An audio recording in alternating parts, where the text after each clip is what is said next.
गुरु को अगर पाना चाहते हो तो संसार की तरफ से उस दलदल से पैर निकालना ही पड़ेगा। एक पैर दलदल में फंसा रखा है, दूसरा उस घोड़े की तरफ धरना चाहते हो जो मंजिल की ओर जाना चाहता है। लेकिन दोनों साथ साथ नहीं चलते, दोनों विरोधी रास्ते हैं उनके। इसलिए अपने मन को एक तरफ लगाओ, भक्ति करो तो कुल नहीं, कुल बिन भक्ति ना हो। देखो ये कितनी कमाल की बात कबीर साहब ने कही कि भक्ति करोगे तो कुल नहीं है। कहने का मतलब कि जब तक भक्ति ही करना चाहते हो और उस तरफ से कुल के बने बैठे हो कि मैं ऊंचे खानदान से हूँ, मैं उस वंश का हूँ, मैं इतना धनवान हूँ, मैं उस बड़े अमीर आदमी का बेटा हूँ, ये है कुल। अब उस कुल को कैसे त्याग दोगे? नहीं त्यागने देते, दुनियादारी के लोग ही नहीं त्यागने देते। दूसरा आदमी कोई बन जाता है तो कहते हैं बहुत अच्छा है, लेकिन खुद का बच्चा अगर तुम्हारा जाना चाहता है तो कहते हो कि ना, भक्ति की ओर नहीं जाना, अपने गृहस्थ में ही फंसे रहो। वो नहीं चाहते कि न कहेंगे मेरा तो एक बच्चा है, वो अगर इस काम में लग गया तो मेरी तो दुनिया उजड़ गई। लेकिन ये दुनिया तो फिर भी उजड़नी है, ये कब एक आदमी ने बसाई है? ये तो बच्चा जाया खुशी हुई खूब बजाए थाल, आना जाना लग रहा है जो कीड़ी का नाड़। ये तो कीड़ी के नाड़ की तरह से आते हैं जाते हैं, आते हैं जाते हैं। खुशी होती है कोई पैदा होता है तो हाँ लड़का हुआ है, बहुत खुशी है। लेकिन इस दुनियादारी में रह के हम यही तो सोचते हैं और करते भी क्या है। भक्ति मुश्किल नहीं है, संतों ने बड़ी दया की है इस युग में। ये देखो कितना सुगम रास्ता, हम सब के सब बैठे अपने इंतजार में हैं कि हाँ हम जब ये सत्संग रूपी रेल आएगी उसमें बैठ के जाएंगे, परले पार हो जाएंगे। नाम रूपी टिकट सबको मिली हुई है, लेकिन उसको लेके और कोई को निकल जाने देगा, एब्सेंट हो जाएगा, बाहर निकल जाएगा और ध्यान ही नहीं रखेगा कि कब आई रेल कब चली गई, तो पछताना ही पड़ेगा। यकीन रखा करो, धैर्य रखा करो। कुल किसी को त्यारता नहीं, लेकिन दूसरी ही मुड़ के कह दिया कि कुल बिन भक्ति नहीं हो। कुल का मतलब यह है कि जो इंसान अच्छे संस्कार वाला नहीं है, जिसको घर से अच्छी शिक्षा नहीं मिली है, बिना कुल, वो कुल होते हुए भी क्या कहूँ कि कुलहीन ही है। ऐसे आदमी जो किसी के भी नहीं होते, वो गुरु के भक्ति के लायक क्या होंगे? उनको वचन गुरु का उनके लिए क्या काम करेगा? सुगम रास्ता है, बहुत सुगम है। और उसके लिए सीधी सी बात कि आदमी बुराइयां ना रखे अपने दिल में, पवित्र हृदय बन जाए, अच्छे काम करे, अपनी कमाई पर नियत रखे, सेवा और प्रेम करे, दिल में दया रखे। भक्ति का सबसे सुगम रास्ता है जिसका हृदय पवित्र है, उस पवित्र हृदय में ही प्रभु का वास है। लेकिन हमारे दिल की जो खटपट है वो खत्म नहीं होती है। बात बड़ी आसान सी लगती है कि भाई नाम लो, नाम से उद्धार हो जाएगा। निश्चित रूप से हो जाएगा, उसके पीने से अमर हो जाता है। उसको इसीलिए अमृत कहा गया है, अमर नाम कहा गया है, अजर नाम कहा गया है। और वो ऐसा है कि उसके ज्यों ज्यों उसका सेवन करते चले जाओगे, ज्यों ज्यों उसका अभ्यास करते चले जाओगे, तुम्हारी बुराइयां धीरे धीरे करके निकलती चली जाएंगी और उसकी जगह अच्छाई पीछे पीछे। उदाहरण दिया कि आगे आगे जैसे आग लग जाती है जंगल में, वो आग आगे आगे जलती चली जाती है तो कुछ दिन के बाद में उसके पीछे पीछे सारा जंगल हरा भरा भी हो जाता है। इसी प्रकार से जो विषय विकारों से हम भरे हुए हैं, उनमें जब तक अग्नि नहीं लगती है तब तक ये अमृत काम नहीं करेगा। लेकिन इस नाम का जो जो हम अभ्यास करेंगे, इसका सुमरण करेंगे, गुरु के बताए अनुसार ध्यान करेंगे, तो धीरे धीरे करके हमारे जो मन के विषय हैं वो खत्म हो जाएंगे। विषय एक नहीं है, इसीलिए स्वामी जी महाराज ने कही, विषयन से जो रहे उदासा, परमार्थ की जामन आशा, धन संतान प्रीत न जाके, और खोजत फिरत सद्गुरु जाके। विषयन से जो रहे उदासा, विषय हैं हमारे। कौन से विषय? विषय विकार को ही ना मानिए। विषय जो भी हम भोग करते हैं वही विषय है। खान पान भी विषय है, बोलचाल भी विषय है, सोना उठना बैठना भी विषय है। जिस चीज का हम रस और आनंद में पड़ जाते हैं वो सब विषय भोग हैं।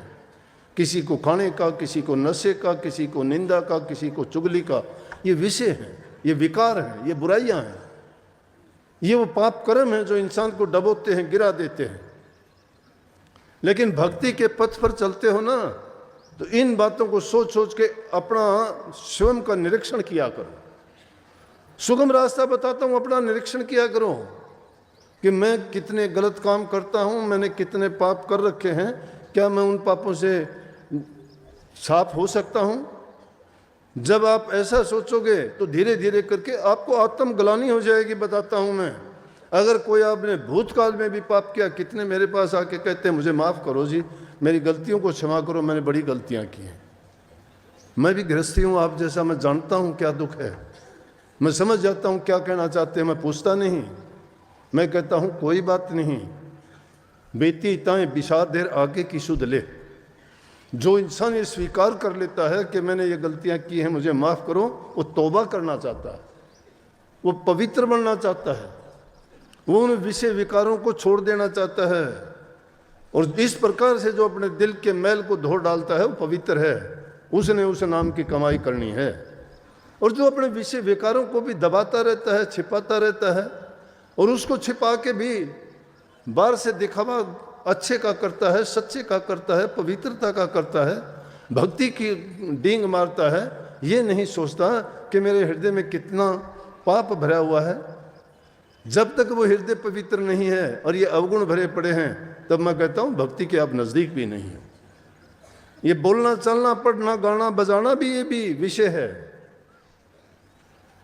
ये भी सब विषय है। किसी को अपनी बड़ाई सुनना भी विषय है, किसी की बड़ाई करते हो खुश होता है, वो विषय भोग है, वो भी उस विषय का सेवन करता है, उपयोग करता है, उपभोग करता है। तो इन चीजों के उपभोक्ता जब हम हैं तो कैसे पवित्र हो जाएंगे? तरीका है, उस नाम का सुमन एकाग्रचित होके किया करो। अभी एक छोटी लड़की थी, उसने नाम लिया होगा, छोटी होगी, नाम लेने लायक तो थी, वो आके रोने लगी कि मैं जब नाम का सुमन करती हूँ, पता नहीं मेरे तो सुमन की तरफ से मन हट जाता है और ही कुछ बात आती है। जब ऐसी बात होती है, कितनी बहुत अच्छी बात है, जब आप सुमन पे, वो अकेली नहीं, आपको भी सबको यही होती है, हमें भी होती है। जब सुमन पे बैठते हैं ध्यान करने के लिए, तो और ही चीज आनी शुरू हो जाती है दिमाग में, क्योंकि शैतान बैठा हुआ है दरवाजे पर। वो शैतान अपनी शैतानी दिखाता है, मन को घुमा देता है, विचलित करता है हमें, हमारी आदतें जो बनी हुई हैं उस रास्ते पे फिर ले जाता है। तो वैसे में क्या है कि बार बार उस तरफ से ध्यान को हटाते चले जाओ, बार बार भुला दो उसको। और मैं एक छोटा सा नुक्ता बताया करता हूं कि ध्यान अगर करना चाहते हो सच्चा ध्यान, तो वो अगर तुम्हें 2 सेकंड 5 सेकंड के लिए भी जो इंसान कर लेगा, तो मैं कहता हूं कि बार बार उसको याद करेगा और वो जिंदगी में वो अभ्यास करना सीख जाएगा। जब भी कभी आप अभ्यास के लिए, ध्यान के लिए बैठते हो, एकदम निश्चिंत होके, सब चीजों का त्याग करके, अपने आसपास को नहीं, अपने आप को भी भूल जाना। ये ना सोचना कि मैं क्यों बैठा हूं, हम तो सोच के बैठते हैं कि ओहो ये टाइम हो गया, थोड़ी देर तो मैं बैठ लूं। थोड़ी देर क्या बैठ लेगा, टाइम की गिनती करने के लिए बैठना तो अभी बैठे हुए हैं, हम सभी बैठे हुए हैं, सबका ध्यान लगा हुआ है, मेरी तरफ ध्यान है, मैं क्या बोलता हूं, क्या देखते हो मेरी तरफ, ये ध्यान ही तो है। वैसे भी दुनियादारी की सब चीजों का ध्यान करते हो, ये है ध्यान। जब तुम ध्यान और अभ्यास में बैठते हो तो दूसरी चीज की ओर ध्यान नहीं होना चाहिए। लेकिन कईयों का मन तो अब भी भागता है, यहां से बैठे बैठे भी घूमता है। कोई काम छोड़ के आए हो, वहां बैठा हुआ मन तुम्हारा, कि ओह मैं यहाँ सत्संग में बैठे हूँ, वहाँ पता नहीं क्या होगा। लेकिन फैसला कर लेते हो कोई नहीं, अब तो आगे तो आगे, अब जो होगा वो देखा जाएगा। इसलिए वो कोई भी करके छोड़ दिया करो सारी चीज को, क्या अरे छोड़ इनको, ये चीजों को, ये कुछ नहीं है। जब उनको तुम इस तरह से पीठ दिखा दोगे ना, तो ध्यान करने में कोई आपको ज्यादा कष्ट नहीं उठाना पड़ेगा, दुख नहीं उठाना पड़ेगा। 3 चीज शास्त्रों ने जो कही है ना, बहुत, उन चीजों में सारी चीज आ जाती है